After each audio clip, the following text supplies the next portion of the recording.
Hey, I'm going to show you the topology mapper, give you a quick walkthrough. So when you first launch it, it is going to give you this welcome screen prompting you to run a new scan. And then it just walks you through a wizard where you add credentials for SNMP.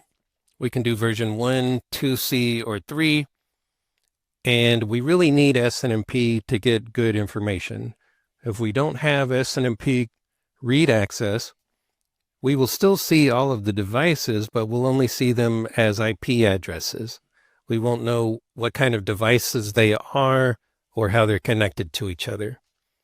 And if you're doing a test on your own, I recommend after you put in the credentials, go ahead and try it against a particular IP address. You can put that in here, hit test, and if it works, you can store and automatically use for future discoveries.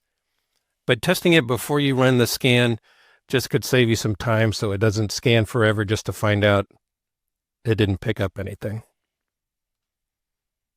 So then after SNMP, it's got a spot for WMI, which will get you Windows systems and Hyper-V. We can also get those things with SNMP. Just depends on what you've got enabled on those Windows systems. And then VMware, same scenario. We could use VMware credentials or SNMP. And then you have to tell it specific places to scan. You can't just say, go find everything. You have to give it some parameters. And we've got a few options for that. You can give it some subnets, the seed device thing. If there's a layer 3 switch or router that knows about the subnets that you want to map, you can put in the address for that device here. We're going to try to get in the door to that device using the SNMP that you input earlier. And then we just ask it, what are the subnets that you know about? Then it lists those subnets out here, the same as if you had manually added them. Or instead of subnets, you can do some address ranges. That's good, especially if you need to narrow down. Maybe the subnets include address spaces that aren't being utilized. And if those are significant enough, if you could narrow it down using the IP ranges, then it would just be a little more efficient. You can put as many of these as you want. You can also use multiple tabs. You're not stuck with just one or the other. The freeform tab, do the same things as you did here, but a different format. These examples here in gray are the formats. You could do individual addresses. If you had a list of addresses, you could right click and paste in here. Do some ranges like this or subnets like this. And you can pile any combination of these things on top of each other in this one space here. Do not scan, same kind of format options, but maybe in a range you specify it over here. If that includes something that you don't need to scan, maybe a lab environment or things that just aren't significant enough to map, if you put them in here, we simply ignore them when we do the scan. We don't waste any time on it. Even if you don't put anything here, you can still choose when the scan is done which items are going to appear on the map. But if you know beforehand and can put it in here, it just saves a little time. So I'll put something here so it lets me go through the wizard. And here I recommend all the defaults, except for the name. You can do whatever you like there. Number of hops, we recommend 0, because even at 0, when we find the devices that are within the range you specified, we're still going to see what is that device connected to, and we'll draw those things on the map. And so if you put everything you need to map within that address range that you did in the network selection, you wouldn't need to increase hops.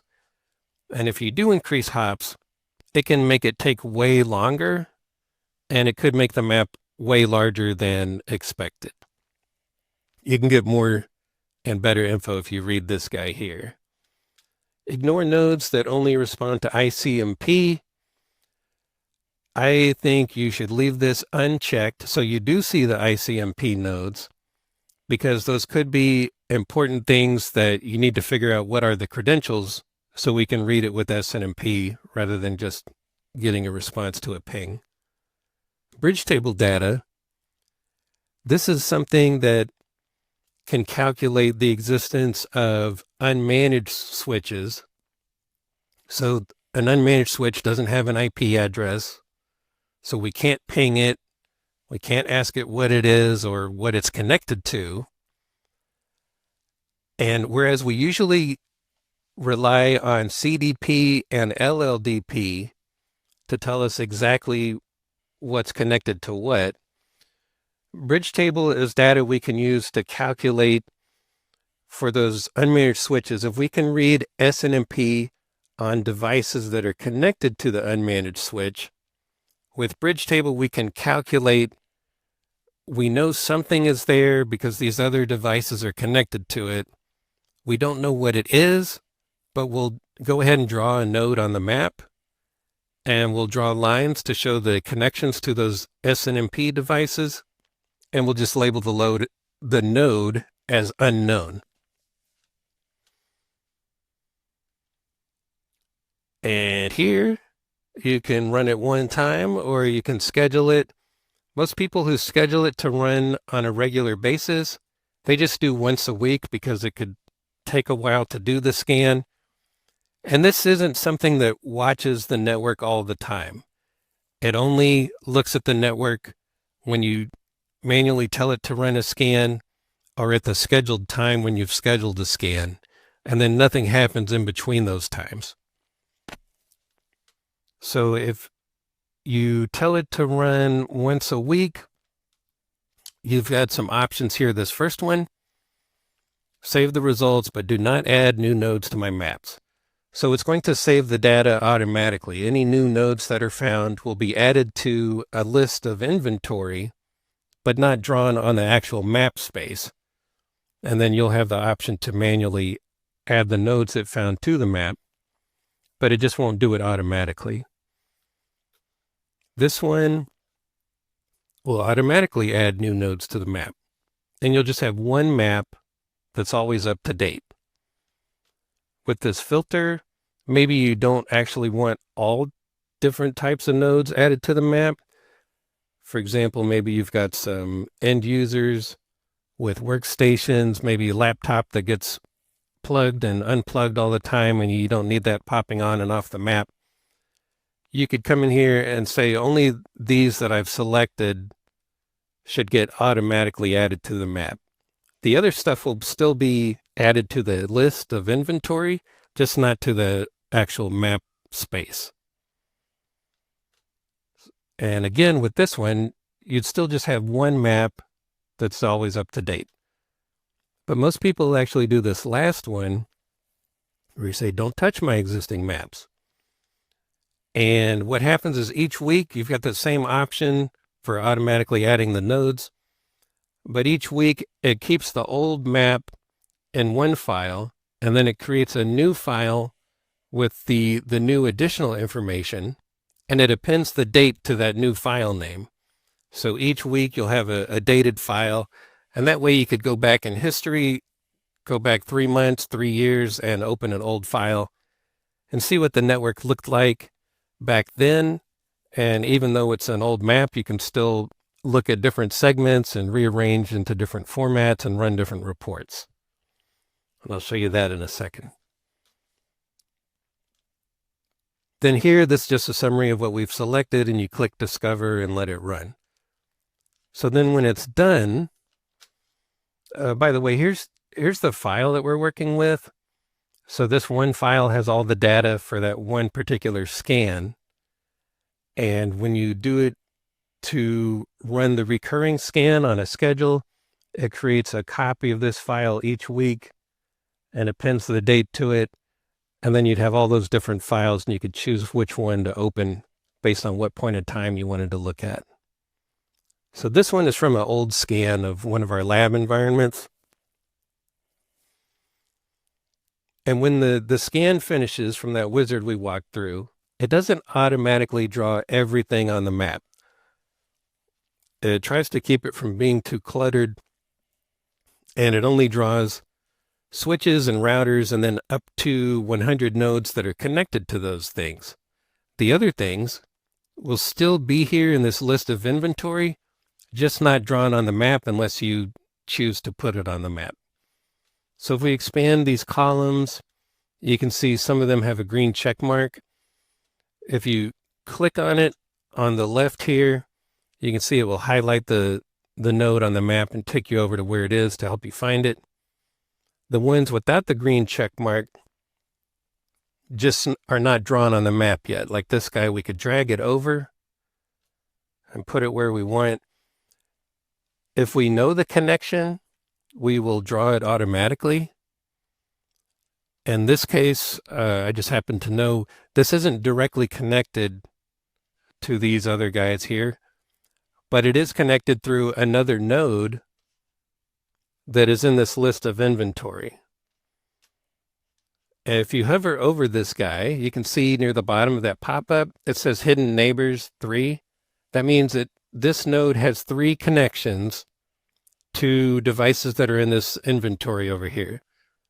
So I will right-click and add neighbors, and it will add those connections.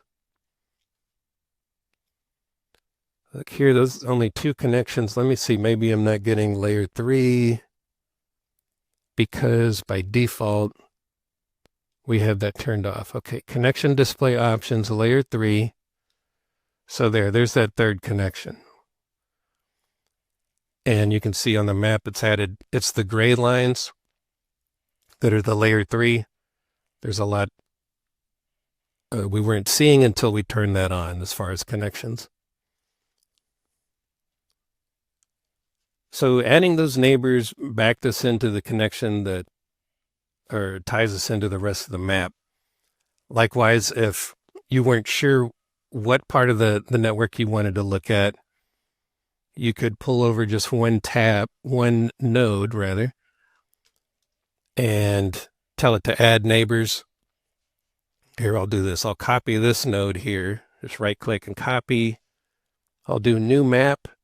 Just gives me a new map space, a new tab up here. It's the same list of inventory. All these tabs will tie into that same inventory. So I'll paste that one node I copied. And I want to see what this guy is connected to, so I'll do the add neighbors thing. And it pulled over all these guys. Also, some people like to split this up by location or subnet. You can sort the inventory by machine type. We've got vendor if you're looking for a certain brand. Role was the default that we were looking at earlier. I've got subnet, VLAN. So this being a lab environment, it's not much of a realistic network. But you could drag over different locations or drag over different subnets. You can grab all of these routers just by pulling the header over here. This guy I'll expand and show you could hold down Control and highlight a few different ones and then just drag those over. Or if you go up to the header and pull that over, it will pull over all of those switches. And then I'll grab this one. And now we've got a good mess here. And I'll show you how to deal with that. If you come down to map layouts, now that we've dragged over everything we know we want to look at, you've got these auto arrange options. And it's just a personal preference, whichever one works better for you. Helps you make sense of these things. This one is really organized, but it takes up a lot of real estate on the screen. A lot of times this guy is the winner. You can see over here, we've got a few different clusters we can look at. So I think that's helping. And here you can see these guys kind of look like they're clustered around each other, but we're not seeing connections. And again, that's going to be layer 3. So connection display options, turn on layer 3, and then you can see it added all the gray lines for layer 3. Then if there's one of these clusters we wanted to see separately, like these guys here, you could click individual nodes like this, or drag around it like this. And then I'll do Control C to copy, Control N for a new tab, same thing as new map, and then Control V to paste it, and then we can look at that segment all by itself. These guys I don't want, so I'll highlight it and I'll just click delete on the keyboard. You could also right click and there's a delete option. Now when I did that, it's removed from the map space, but it still lives in this inventory over here, so it's not totally gone. And then we've got a few tools in here to help you line things up. So let's see, I'll do this, and I'll tell it to line them all up in a straight line over here. That's the back in the map layouts with the auto arrange. We'll use the align options, move them over there, and then let's spread them out evenly. So click this guy. And then for these, let's see, put these on the same line with each other.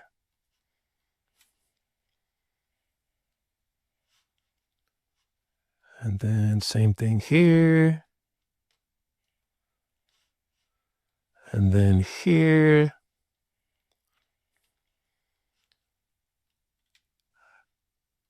And then I'll put these like so.